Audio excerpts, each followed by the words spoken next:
Let's get started, everyone. So welcome. Welcome to the Faculty of Forestry's 3-minute thesis for 2022. I'm going to start by introducing the 3-minute thesis process and why we actually do that within the university, a bit of background to the competition, and then we'll move through to our 12 presenters today. So my name is Nicholas Coops, and I am a faculty member in Forest Resources Management, one of the 3 departments we have here in the faculty, and I'm head of that department at the moment, pro tem, which means temporary. So I am the moderator for you today, and I will walk through each of the slides with the students today and introduce you to the process. So the 3-minute thesis is proudly an Australian concept that was developed at the University of Queensland in 2008. The 3 minutes is actually the average length of time you spend in an elevator. And so the idea of the 3-minute thesis competition was really, can you describe succinctly in 3 minutes to the common layperson next to you in the elevator as you're going from the ground floor up to the particular floor, your research project. So the idea, can you succinctly get across the key concepts of your project, why it's important, what you're doing, what your key results are going to be, in a very concise period of time. And so this 3-minute thesis developed out of that sort of concept to encourage students to be able to do that. In fact, encourage all researchers to be able to do that. It took off quickly, and UBC became one of the first universities in North America to host their own 3-minute competition, and the first one was in 2011. And we've been doing it in the faculty now for over 13 years. So it's been something that we've also done as well.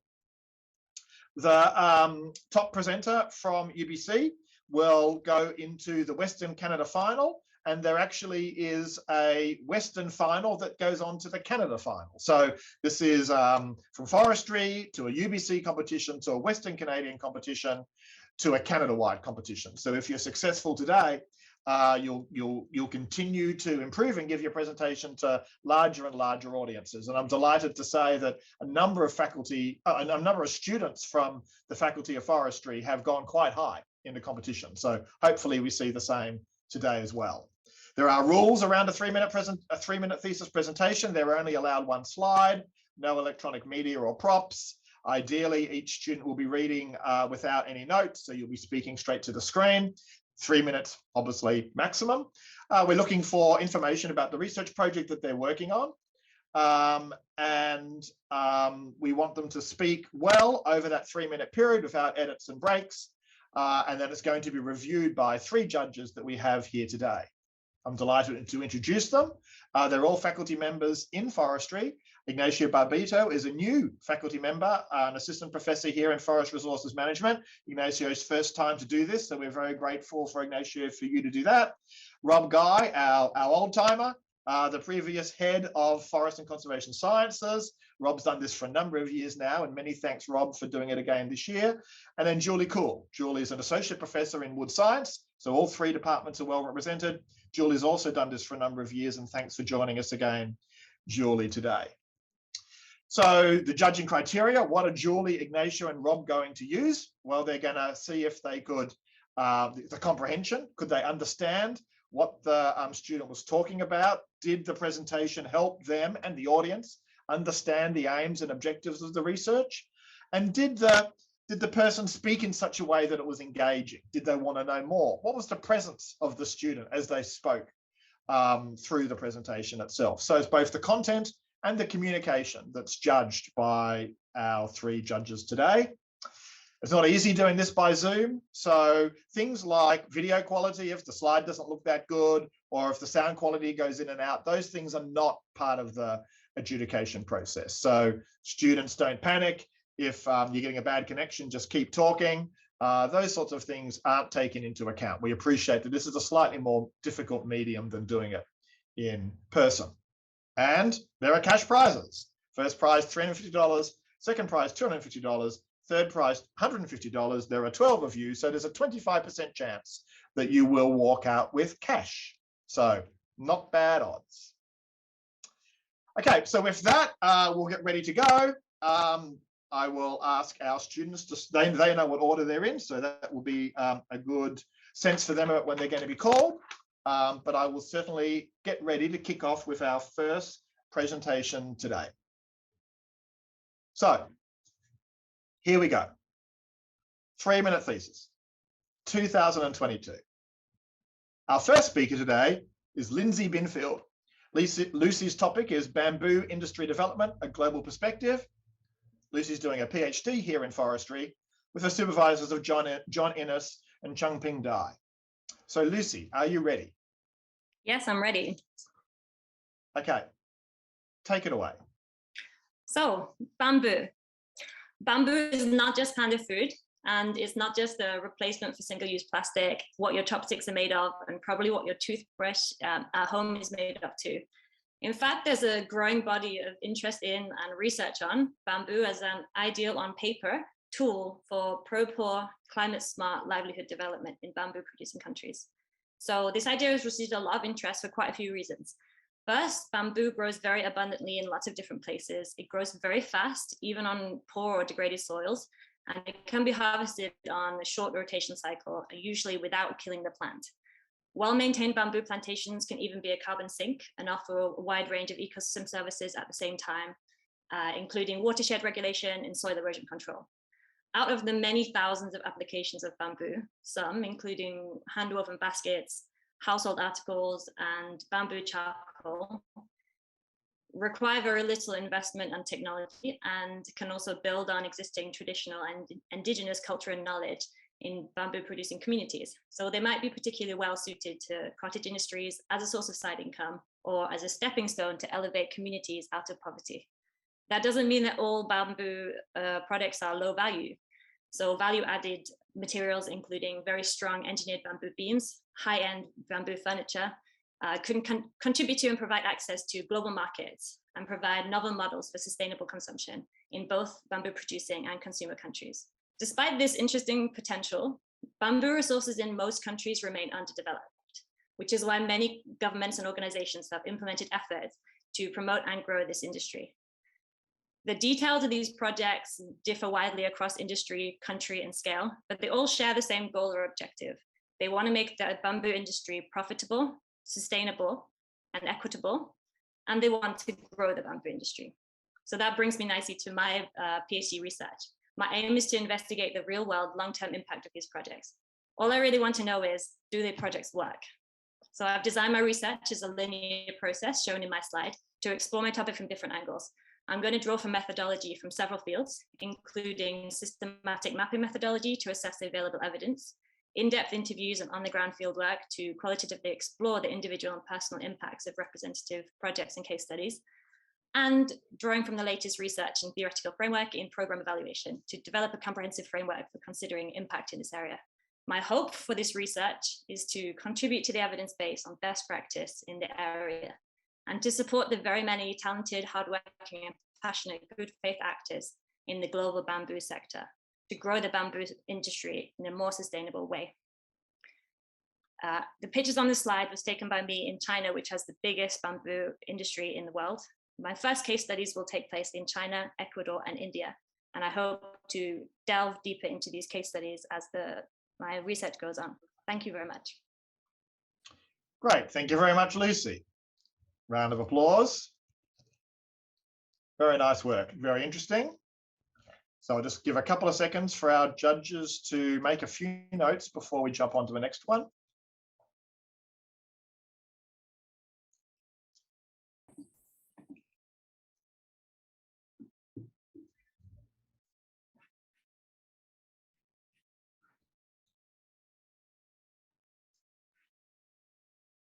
Okay, so great start from Lucy. Many thanks for that and a good perspective of the bamboo. Questions around the use of bamboo. Let's move to our second presentation now. Our second presentation now is from Yangqian Frederick, who many of us know by that name. Frederick's research is on modeling trees after wildfire using drone and mobile LiDAR point clouds. Frederick's doing his master's here in Forest Resources Management in Forestry with me. And so it's a great pleasure for Frederick to present his work to you today. So Frederick, are you ready? Yes. Nice and clear, thank you. Frederick, take it away. In the summer of 2017, a wildfire started in South BC. Within hours, it turned into a raging wall of flames, expanding quickly from a treetop to another treetop. After 76 days, it damaged nearly 2,000 square kilometers of land and hundreds of households. This is the Elephant Hill wildfire, one of the most destructive wildfires in BC's history. With a warming climate, wildfires are likely to become more frequent, more intense, and more severe. The monitoring of wildfire impacts on forests therefore becomes critical. With the help of LiDAR, we can acquire three-dimensional point clouds of forests to examine wildfire impacts at a stand level. But this is not enough. You see, wildfires influence trees. How trees grow also influences the behavior of wildfires. Data from individual trees are needed to investigate wildfire impacts at a fine scale. In my research, I focus on the modeling of trees in the area burned by the Elephant Hill wildfire using drone LiDAR and mobile LiDAR. Drone LiDAR scans the forest from top to bottom, whereas mobile LiDAR scans the forest from bottom to top. By combining them, we can get comprehensive information on forest structures. After isolating individual trees, 3D models were made to quantify the tree's topology, geometry, and volume. With the 3D models, we can advance current research on 3 levels. Number 1, tree attributes. From height to crown diameter, from branch volume to stem volume, we can extract a wide variety of tree attributes with high accuracies. Number 2, carbon dynamics. Changes in carbon dynamics due to wildfires can be informed by the loss of biomass identified in my research. Number 3, wildfire impacts. By comparing the models of trees that experienced different fire severities, we can better understand the relationship between fire severities and the tree level responses. The ecological impacts of wildfires can therefore be uncovered at a fine scale. Ladies and gentlemen, yes, technologies like LiDAR can help us reveal the impacts of wildfires. But as wildfires become increasingly large and severe due to the warming climate, we have to question ourselves, do we need to better coexist with them? If the answer is yes, then we need to improve our forest management strategies with a further understanding of the complex interactions among fires, trees, and us. Thank you very much. Very nice job. Thank you, Frederick.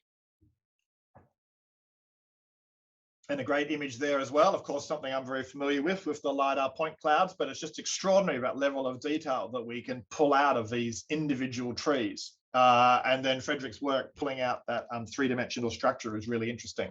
So already a really diverse set of projects, both at this very individual tree level with things like fire, as well as these broader forest products like bamboo, starting to see the breadth of scales and research that we do within forestry. One of the great things that I really enjoy about the 3-minute thesis event. So just let our judges make a few final notes.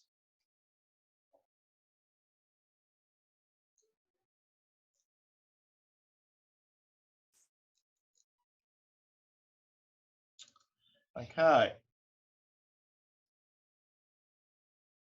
Our third 3-minute thesis presentation today is by Debbie Pierce. The topic is the impact of land rights and deforestation in the Colombian Amazon on the livelihoods of rural women. Debbie's doing a PhD here in forestry, and a supervisor is Terry Sunderland. Debbie, are you ready? Yes, I'm ready. Take it away. First, I want to start with a story about the Quebraderas de Coco Babasu, or the Babasu Breakers, a group of women in the southeastern Amazon who rely on the Babasu palm tree to make soap, flour, oil, and charcoal. The picture here is from the 8th regional meeting of the Quebraderas, where more than 250 women attended. Many Babasu palm forests are being clear-cut for soy and cattle in this area of the Amazon, and where trees do remain, new land ownership laws may prevent the Quebraderas from accessing the trees. Rights to land in the Amazon may not be the first cause of deforestation that comes to your mind.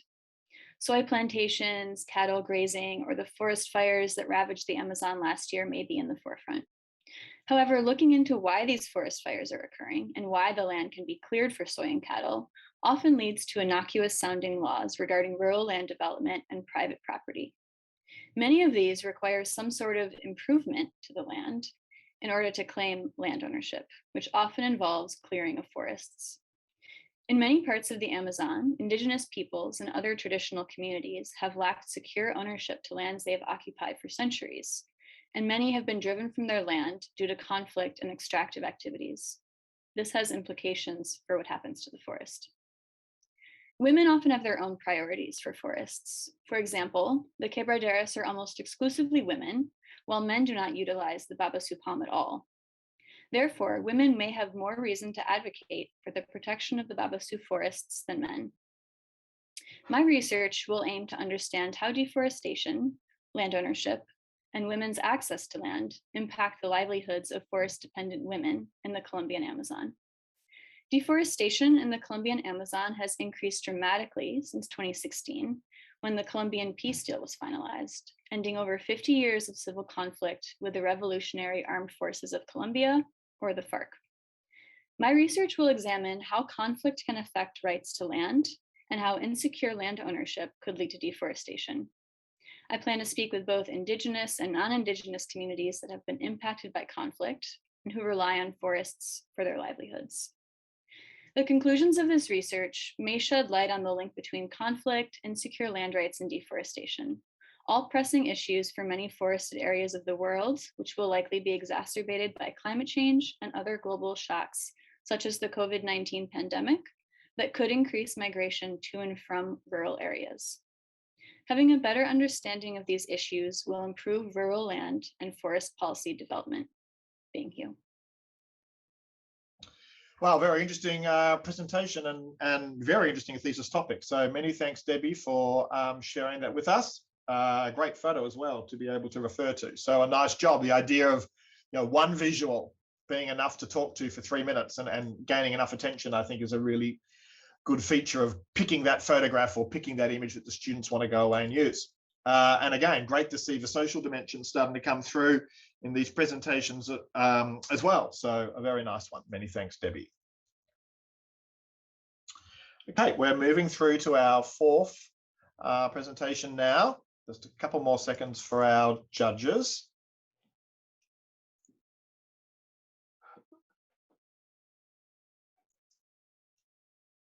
So one thing I hope certainly the students and people in the audience recognize is it doesn't really matter where you are in your program. Sometimes people say for these 3-minute theses, it's easier if you're just about to finish because then you can talk about all your results. But I think already, as you're seeing people, you probably don't know how much these people are through their programs. The students are really talking about their work as a body of work, and the results are just part of that. So you don't necessarily have had to have done all of it to still make a captivating story. So I think that's a great thing and an important thing about the 3-minute thesis. It's nice we don't know where everyone are in their program. Okay, so let's move along to our next speaker. Our next speaker is Gonzalo Gavilan. Gonzalo's topic is using remote sensing technologies to enable precision forestry applications. Gonzalo is originally from Chile, is doing his PhD here in forestry with me. So Gonzalo, great to hear your work and thank you for stepping up and doing the 3-minute presentation today. Are you ready? I am ready. Okay, let's go. When we look at a forest plantation, we normally think homogeneous management over large areas. However, if I invite you to walk with me inside of this plantation, we will observe that we have dry and wet patches on the ground, we have different topography, we have dominant trees, and we have suppressed trees. So some areas could be treated differently from a management point of view. In the recent years, the terminology precision forestry is gaining importance, and this refers to a site-specific forest management that we do per stand. This is key for temporal and spatial optimization of forestry activities, improving economical efficiency. So it's attractive, not just from plantations, but for the forestry industry in general. However, in order to implement these highly tailored forest management applications, we need to know a lot of details regarding the forest. Like, for example, where are the dominant and suppressed trees, or wet and dry patches that we were mentioning at the beginning? To collect that information from the field is really hard. It will not be accurate, it will be expensive, time-consuming, and not operational. Remote sensing, they offer an opportunity. We have LiDAR that provide an accurate 3D representation of the forest where we can extract tree metrics and forest metrics. Also provide a highly detailed representation of the topography. We have satellite information where we can observe changes of the canopy structure over time. However, when we have that information, their application in precision forestry only includes a few practical examples.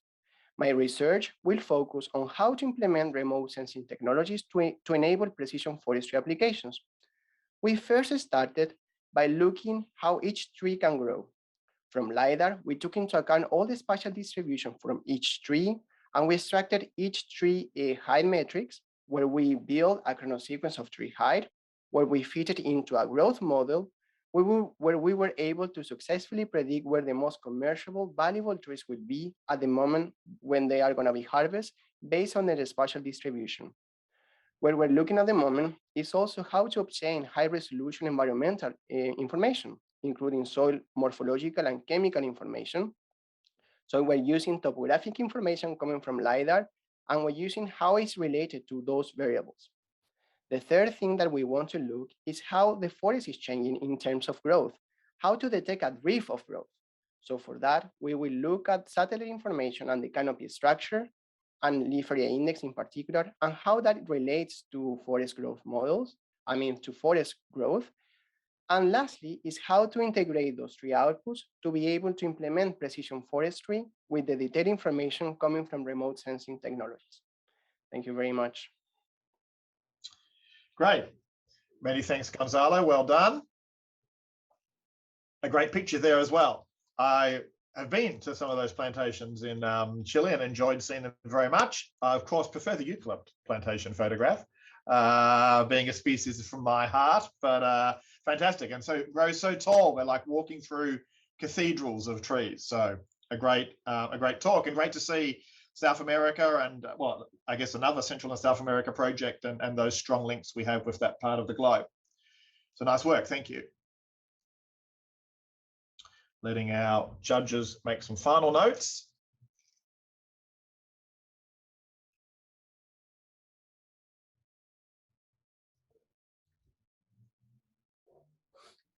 Okay.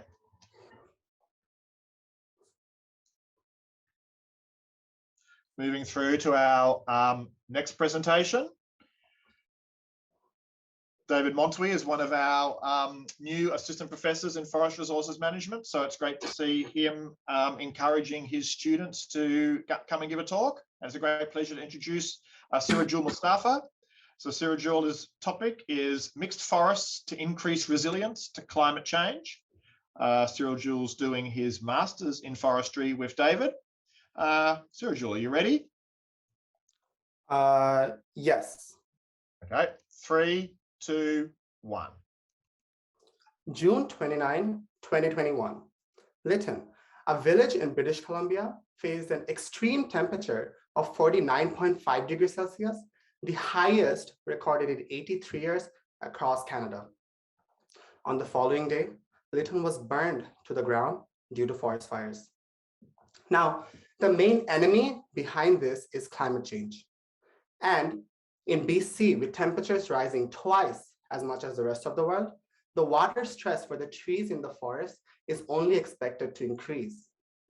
But until recently, the forest practices of BC lacked diversity to cope with these changes. To solve this is where my research comes in. I hypothesize that mixed forests with varying species of trees, shown here on the right, is more resilient to the droughts and water stress caused by the heat events, compared to the more common pure forests, shown here on the left-hand side, which are also known as monocultures. Now, the reasoning behind this is pretty simple. In pure forests, trees of the same species have similar water intake behavior that increases competition. On the other hand, in mixed forests, the diversity of trees have different rooting depths that allows them to take water from different levels of the soil at different times of the day. For example, one species could be taking water from an upper level of the soil, and its neighboring species could be taking water from a lower level of the soil. Now, to study this, I will be using a tree ring study. Now, what are tree rings? Tree rings are like personal diaries of a tree, where each ring tells us an annual story. I will be going to the Malcolm Knapp Research Forest this summer, and standing in front of my sample trees at chest height, I'll use a borer to collect wood sample that will have the tree rings like the ones shown here at the bottom of the picture. I will be collecting these samples from many conditions ranging from monocultures to intermixtures of species, including Western red cedar and red alder. After the analysis, the results I expect are that in mixed forests, the tree rings will be wider, which indicates less water stress during these droughts compared to its monoculture counterparts. But the question still remains, what trees should we grow together to grow the most resilient forest? My research results will compel the forest managers to identify the best mixture of species to grow the most diverse and the most resilient forest against these changes, which will in turn help the small forest dependent communities to sustain themselves. Thank you so much, everyone. Great, very nicely done. Thank you very much, and well timed. A nice graphic. So some students have used sort of photographs. This is an example, I guess, of a graphical image that can go away and carry across the ideas of the presentation as well. And great to see the tree rings at the bottom of that as well. So a nice link of imagery in that one, and spoken very passionately. So excellent. Great to see that work. A couple of projects now really coming through, coming out of the fires and the impact of the fires on the landscape. So that's excellent to see.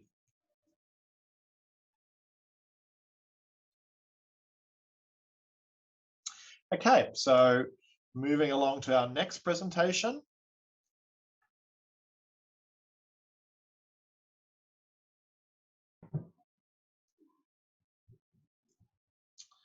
I can see some people having fun with the titles of their presentations, so it's a great pleasure to introduce Claire Armour. Claire's doing her PhD with me in Forest Resources Management in the Remote Sensing Studio. Claire's topic is Sherlock drones, shining a light on the 5WH of the forested ecosystems in Southeast BC. Claire, are you ready? Yes, I'm ready to go. 3, 2, 1. People frequently speak of how the intricacy and beauty of the natural world is proof of intelligent design by a higher being. That is to say, it means there's no possible way that a random assortment of influences could result in something so delicate as a strand of DNA or as labyrinthine as the rock layers in a mountain range. I would like to respectfully offer up a different perspective, that the forces of chaos and coincidence are not just plausible as an explanation for the immense complexity we witness in the natural world. They're hugely important in the modeling and management of natural systems under a changing climate. These random effects apply everywhere. The inherent uncertainty in the magnitude and timing of climate change creates a shifting goalpost scenario wherein the management strategies and analytic frameworks used today may be insufficient to mitigate tomorrow's problems. In studying forests, we find that an approach of determining cause and effect and inputs to outputs has only limited power to explain what we are seeing on the landscape. Highly similar sites can be occupied by entirely different vegetation communities. Conversely, very different sites can be occupied by the same vegetation communities. How can we make sense of this so that we know where ecosystems will be and when?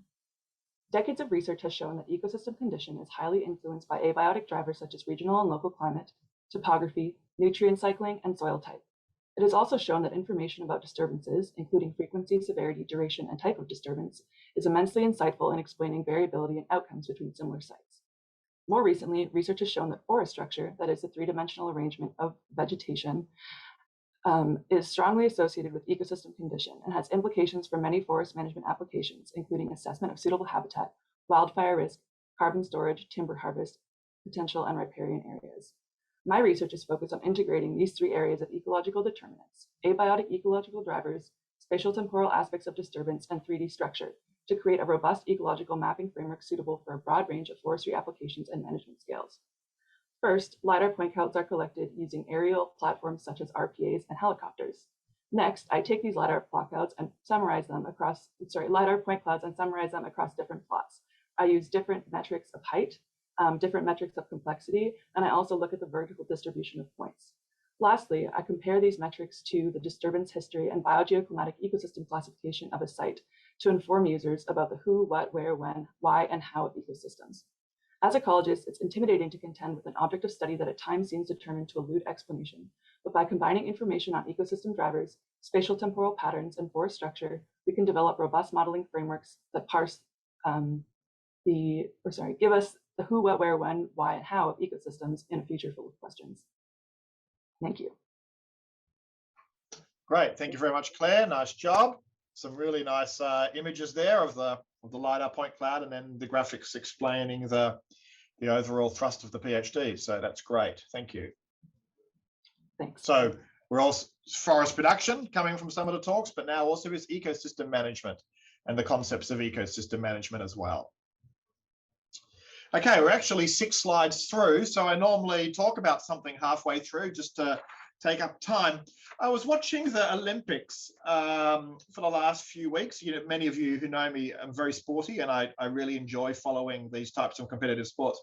And when you hear the presenters talk about the person, it's always with a bit of a history. They always say something, this skier has come back. He's come back from terrible injury. It's a remarkable comeback that he's made. Who would have thought he'd be here today after what had happened in his life?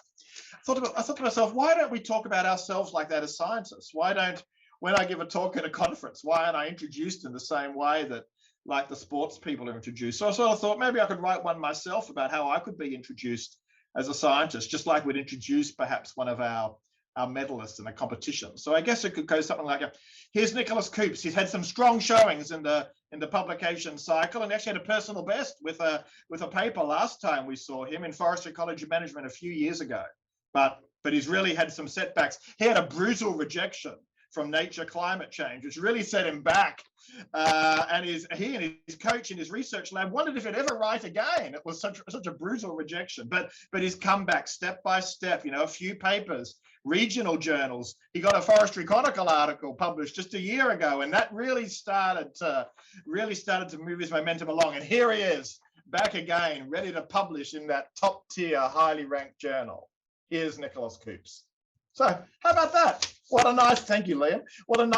And everyone else, what a nice way that if only we held our researchers with such esteem as we do our sports stars, then we could all introduce ourselves in that way. That being said, let's move on to presentation number 6. So great to see a student from Tara Martin. Tara is a professor in forest and conservation sciences. Been here for a couple of years now and really starting to build a strong research lab. So it's great to see her students represented here today. And it's a great pleasure to introduce Jacqueline Huard. Jacqueline's topic is beaches, more critical than you would think. Jacqueline's doing her master's in forestry. Jacqueline, are you ready? Yes. 3, 2, 1. Thank you. I study Pacific sandlance. They're a small fish, pictured here. They're similar to herring, and they're part of a greater collective of fish known as forage fish. And forage fish are a really important part of our ecosystem because they provide energy to the top predators. So they eat the tiny plankton that the large predators won't eat. So they move this energy up the food chain. And these top predators that sandlance support include culturally and economically important species like salmon and whales. And without forage fish like Pacific sandlance, these predators that matter to our survival won't exist. So we're in the midst of a rapid and dramatic biodiversity crisis, and we could lose up to half of all of our species by the end of this century. That's only 78 years away. This disappearance of species will upend our ecosystems and destabilize our human communities. So to protect these communities, it means protecting the lands and the wildlife that are around us. When we take care of the land, it takes care of us. But this can be complicated. In order to protect the species that we depend on, we have to conserve the habitat and food that they depend on. So if salmon and whales depend on sandlance, how do we protect sandlance? The answer lies in protecting beaches. Sandlance need beaches because they live less in the water and more in the sand. They're kind of a weird fish. And when they're not feeding, they're burrowing into specific types of sand or shellhouse beaches. The problem is we don't know where these beaches are. And if we don't know where this key habitat is, we can't protect or manage it, and therefore we risk losing the top predators that we need. So my research project was to develop a habitat suitability model that would allow us to take a few observations of places where we know sandlands are and create predictive maps. I get to work with a wide network of citizen and community scientists who, over the last 20 years, have identified 94 beaches in the Canadian Salish Sea that Sandlands regularly use. So this map shows you where these locations are in the yellow triangles.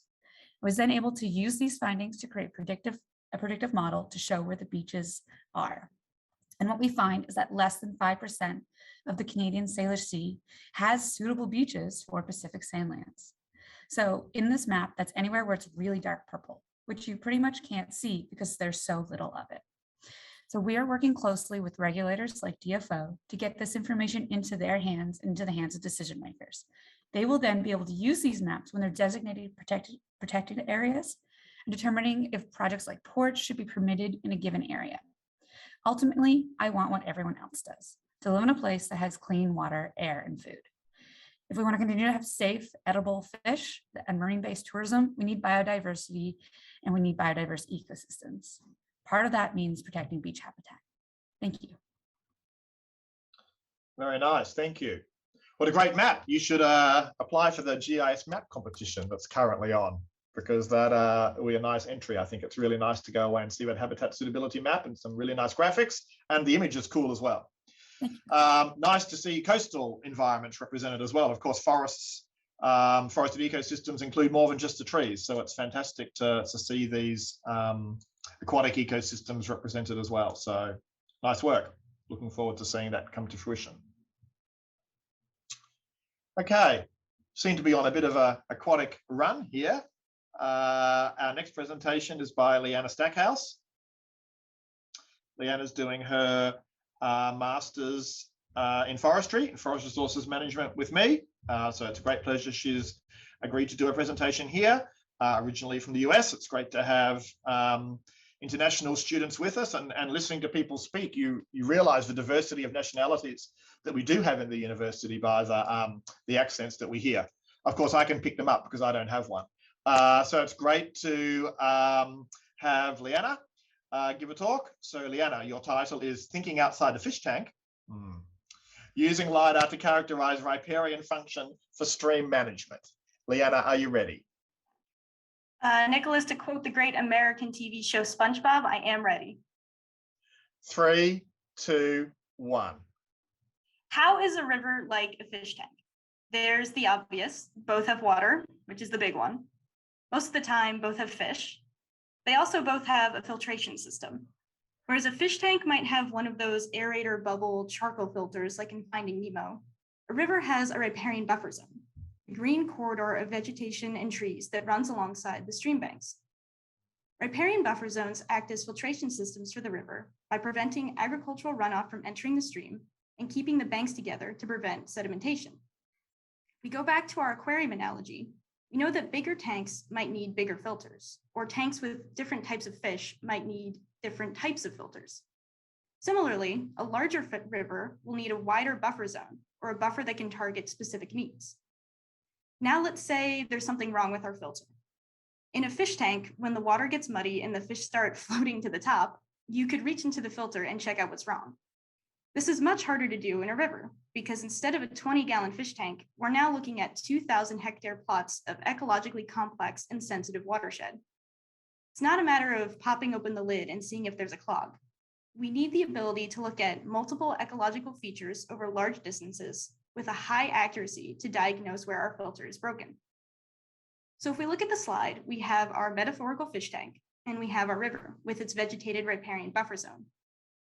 On the very right, we have a slope model of a river derived from LiDAR technology, which shows incredible detail over a watershed level area. LiDAR, or light detection and ranging, is an active remote sensing technology which uses laser pulses to create detailed 3D representations of a forest by varying the wavelength of light. This slope model of a river on Vancouver Island is an example of how LiDAR can provide us with that large scale, fine resolution, and high accuracy data necessary to look at a riparian zone. My research will utilize LiDAR data to analyze the vegetative and geomorphic properties of riparian buffer zones in an attempt to streamline the process of creating buffer zone widths while also enhancing their effectiveness. First, I will observe several metrics of riparian function with a riparian point cloud to determine where the riparian zone is defined. I will then use the metric change thresholds to create a predictive model of variable riparian buffer widths. To use our aquarium analogy, variable buffer widths are a system which would allow more sensitive areas of a river bigger filter suited to the aquarium's needs, while leaving a smaller filter in places which don't require as much protection. By using LiDAR data as a forestry management tool, we are attempting to think outside the fish tank and expand our views of what best defines a riparian filter. Nice work. Thank you, Leanna. I could look at that picture all day, and I'm not talking about the fish tank. That LiDAR one to me seems extraordinary. I can see all sorts of patterns. You could probably convince me it was a blood vessel with cells going down it as well. So I think it's just incredible, extraordinary of a detail. And I've certainly enjoyed working on this project because it actually brings together our research team in remote sensing with the fish team of Scott Hinch. So it's been a great collaboration that I've certainly enjoyed working on. And yeah, the fish tank analogy is a nice one to draw. 3/4 of the way through, it's a great opportunity to introduce you to the Graduate Student Services team. Many of you know there's been quite a few changes in forestry with a new dean. And with that, there were some new associate deans. So Yusri El-Kasabi, who was our associate dean of postgraduate studies and postgraduate studies, has left his post, and Shannon Hageman is now the associate dean, and Shannon's on the line waving. So those of you graduate students and postdocs, Shannon is our associate dean now, responsible for your well-being in the faculty, and has a very much an open door policy. Feel free to jump anytime and talk to her about any issues, advice, or just say hi to Shannon.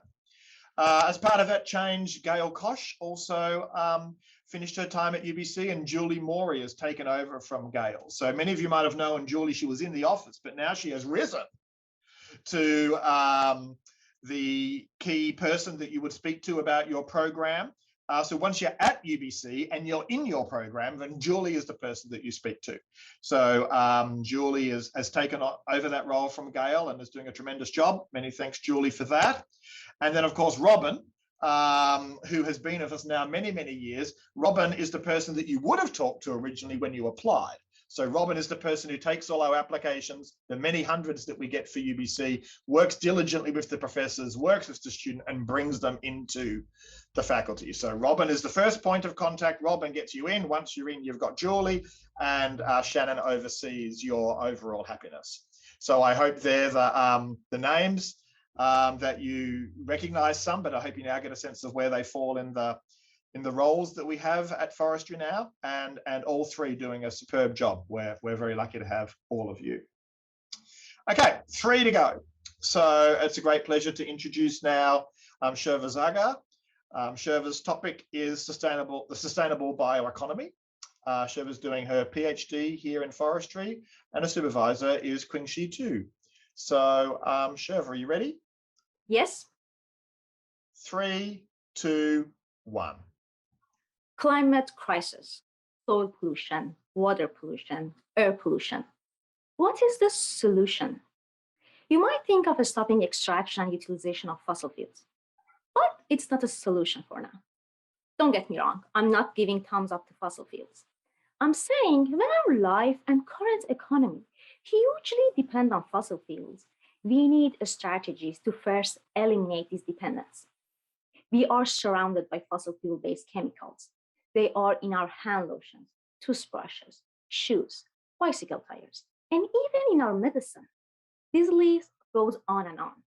Then how we can tackle climate crisis? Don't get sad. I have good news. The current economy is changing, and the new one is called bioeconomy. A bioeconomy, or bio-based economy, utilizes bio-based resources such as wood to provide goods, energy, and services. The industry, such as forest biorefinery, plays a critical role in bioeconomy by using bio-based resources and integrating multiple technological pathways to produce bio-based products. But how we can make bioeconomy sustainable if we are going to use wood from our forests? Shouldn't we be worried about deforestation and biodiversity losses? Of course, yes.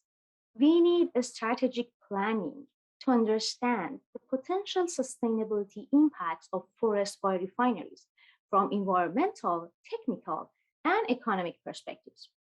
In my PhD research, I produced a platform for promoting the sustainable development of forest biorefineries.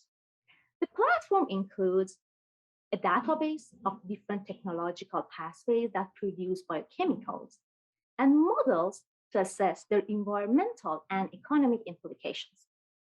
I use life cycle assessment method to assess their environmental impacts and techno-economic analysis to compare the economic feasibility of technological alternatives. The platform is an optimization model for forest biorefineries to achieve their desired environmental and economic performances at the same time. Following my optimization model, Canada can achieve a sustainable bioeconomy, and therefore we can reduce our dependence to fossil fuels. If you have ever used a paper straw and it has disintegrated before finishing your drink, that's why we need sustainable strategies to produce better bio-based products. Thank you. Great. Very nice job. Nice and clear, and some great images on the screen to look at while you are talking. Also great to see Qingxi have some students for this project as well, for this in the 3-minute thesis as well, and great work to see some students from Wood. So nice job. Thank you. Okay. Clearly a lot of interest in the faculty as we start to see bamboo start to play a larger and larger role in terms of the wood products that we use. Very interesting to see that a number of faculty members are obviously looking at that, as we have Chunyu Pan. So Chunyu is going to be speaking about bamboo carbon for climate change. And Chunyu is our supervisor is Guangyu Wang here in the Department of Forest Resources Management. He's also the Associate Dean of Asian Studies. So Chunyu is doing his master's. Welcome. Are you ready? Yes, I'm ready. Okay, 3, 2, 1. Climate change is increasingly impacting our daily lives and threatening our Mother Earth. In BC last year, we experienced a historic heat wave, the big floods, and also the unusual long snow period. 2020 is the decade of climate action. We have no time to waste. That's why we need to take any means necessary to control this crisis. Other than directly cutting down emissions from carbon sources, such as the traditional industries, global researchers and decision makers have started to pay attention to the nature-based solutions. For example, we can use this piece of bamboo forest land to solve this problem, which is the concept of forest carbon project. A core principle of forest carbon project is that it can sequestrate more carbon from the atmosphere in a given time by the improved forest management.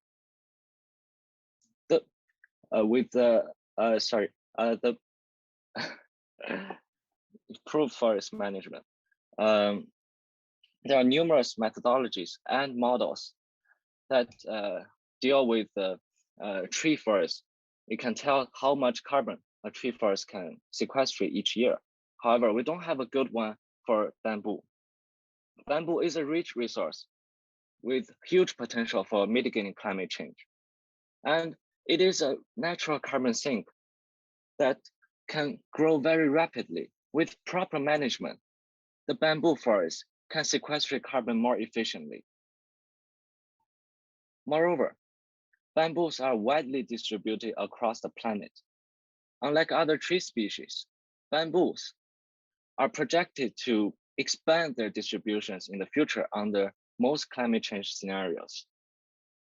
My thesis aims to develop a model for accurately accounting how much carbon a bamboo forest can sequestrate from above ground and underground biomass, as well as the carbon stored in the bamboo products. We will carefully consider and tweak the parameters of how much carbon can stored in a bamboo forest, either it's in a productive or unproductive year. Moreover, different management practices, such as thinning and the time of removal of the bamboo rhizomes will also be considered. This model will tell the best management plan for the decision makers for the maximizing of the carbon sequestration ability of the bamboo forest. I believe this model can be widely used and applied by the global researchers and decision makers for optimizing the carbon sequestration ability and the mitigation of climate change by bamboo and by the mother nature. Thank you. Great, thank you very much.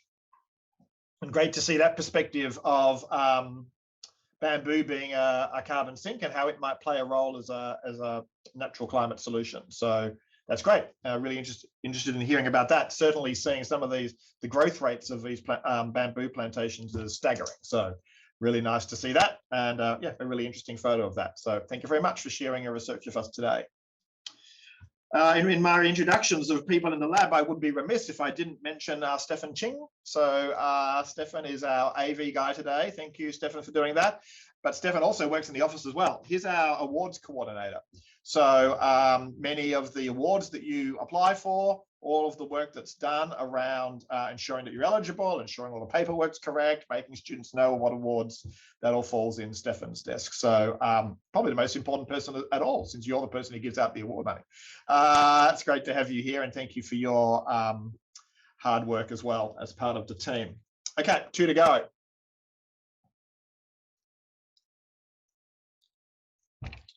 Back to a more management focus now. It's a pleasure to introduce Liam Irwin. Liam's topic is developing a performance monitoring framework for mid-rotation stands with advanced remote sensing. Liam's doing his PhD here in the Faculty of Forestry and Forest Resources Management, and I'm his supervisor. So thanks, Liam, for doing this and sharing your work with us today. Are you ready? I am ready. 3, 2, 1. So in the Canadian provinces, forested lands are regulated by the Crown and tenured to licensees, with the legal understanding that after harvest, reforestation efforts will ensure their successful regrowth into productive forests. Monitoring is required until these stands are considered to have reached free-growing status following a silvicultural survey. And at this stage, usually around 7 to 12 years following replanting, the stand is considered to be adequately stocked, free of competition, and thus is expected to reach its full potential. And with this designation, the responsibility of the stand is returned to the province, and monitoring efforts essentially cease until the stand becomes commercially viable many decades into the future. But we know that a changing climate is altering the growth conditions and the disturbance regimes that are experienced by these stands, and thus is creating large uncertainty in their future development. And these losses increase the pressure of these remnant managed stands to constitute the forest of the future, which both human and ecological communities will rely on for their persistence. And with this understanding, monitoring during these mid-rotation stages is no longer optional if the forestry efforts conducted in Canada are truly considered to be sustainable. So forest managers have communicated the need for comprehensive tools to measure and monitor these stands past the free-to-grow stage in an attempt to capture and to quantify their performance, as well as facilitate their management to improve growing conditions and the resiliency to disturbances. And luckily for us, in recent years, advances in fine-scale remote sensing tools, such as drone-based systems, have enabled the ability to obtain high-resolution data across wide forest extents. Tools such as the miniaturized LiDAR unit pictured in the center of the screen can be used to map and measure the three-dimensional structure of forest vegetation at extremely fine scales. And simultaneous with these hardware advancements in computing, as well as the dissemination of algorithms developed through global academic efforts, have enabled the processing of these big data into detailed estimates of individual tree size, location, health, and species. So my thesis is focused on filling this monitoring gap by creating a framework which seeks to combine forest management, computing, as well as fine-scale remote sensing tools to estimate performance across mid-rotation stands. And in this framework, I will test, develop, and select algorithms which are capable of self-adapting to the varied forest structures and species classifiers which build on the inherent qualities of tree species, such as their crown morphology and color, to enable reasonable accuracy over a wide area with minimal input from managers, with the goal of being both scientifically valid and operationally viable. Because as foresters and scientists, we know that you can't sustainably manage what you can't measure. And this is why building a picture of forests at fine scales is critical to enable managers to implement and evaluate silvicultural systems, such as those in the top right. But beyond solely just industrial applications, these methods also serve as a new lens with which we can study and observe the ecology of forest populations, allowing us to further refine our science, management, and understanding of the forest. Thank you. Very nice.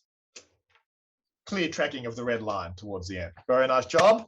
Some great images there, many close to my heart, of course. But nice to see some management focus come through as well with the different ranges of talks we've had.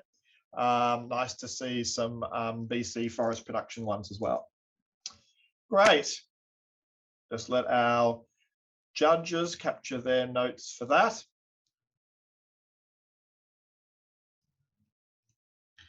The presentations were in random order, but I guess it's tough when your first name ends in Z, and then you're randomly pulled from a hat and you're still the last.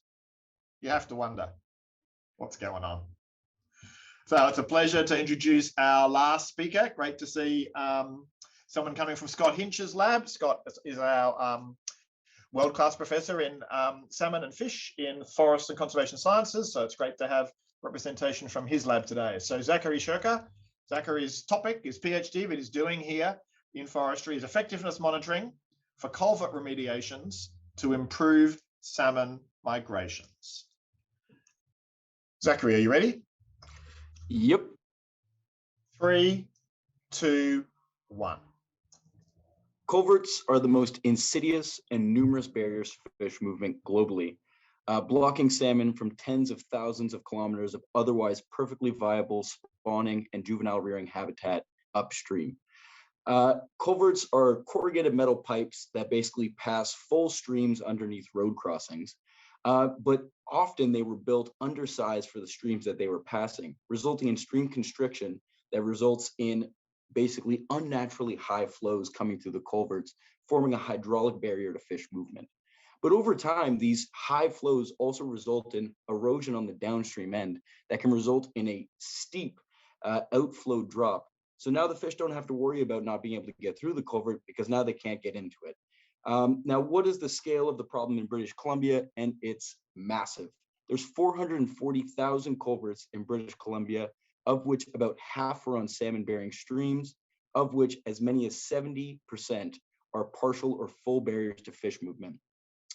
But they can be fixed, and the most common strategy and the cheapest that is used is basically building a rock weir on the downstream end that slows the water flow, results in pooling that can address that outflow height, and slows the flow as it comes out of the culvert, allowing fish to pass more easily. The problem is that there's never been a study that really looked at the long-term effectiveness of these remediation strategies or the lifespan. How often do you have to come back and fix these things? So our strategy was basically to compare fish communities upstream and downstream of remediated culverts that were fixed 10 to 15 years ago. And the idea is using fish communities as a proxy of fish passage. And what we found was that at least one species was found in the downstream end and not present upstream at most of our sites. And what this would suggest is that these culverts have slipped back into either partial or full barriers to fish movements for some species. Now, when we look at salmonids, which are obligatory migrators that move upstream to access spawning channels, what we see is that for coho, which spawn and rear in these streams, we saw similar abundances upstream and downstream, suggesting that the spawners are able to wriggle their way through these culverts, deposit their eggs, and allow for the juveniles to access that critical upstream rearing habitat. But that's not the case for Chinook. And what we saw was that Chinook, who just rear in these streams as juveniles, so they just entered to access the upstream habitat, they actually were found in lower abundances downstream and were not present at half of our sites, which would suggest that these are barriers to juvenile movement. And this is important because upstream habitat is critical for foraging and thermal refuge to allow the fish to grow to a size that they can survive out migration, come back 2 to 5 years, and battle these sites again as spawners. Thank you so much. Great, thank you. Really brings together lots of different things we've been talking about: the management, the biology, important cultural species, important species for biodiversity. So nice. And again, a really great map to see there as well. So thank you for that.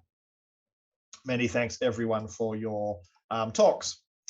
Okay, so where to from here? So our judges will now deliberate offline, and we will then report back at 2:30. So there'll be an email sent to everyone at 2:30 about the winners of the presentation. As I mentioned, we have 3 prizes, first, second, and third. We'll also identify a fourth in case there's a drug cheat and we have to get the fourth person up.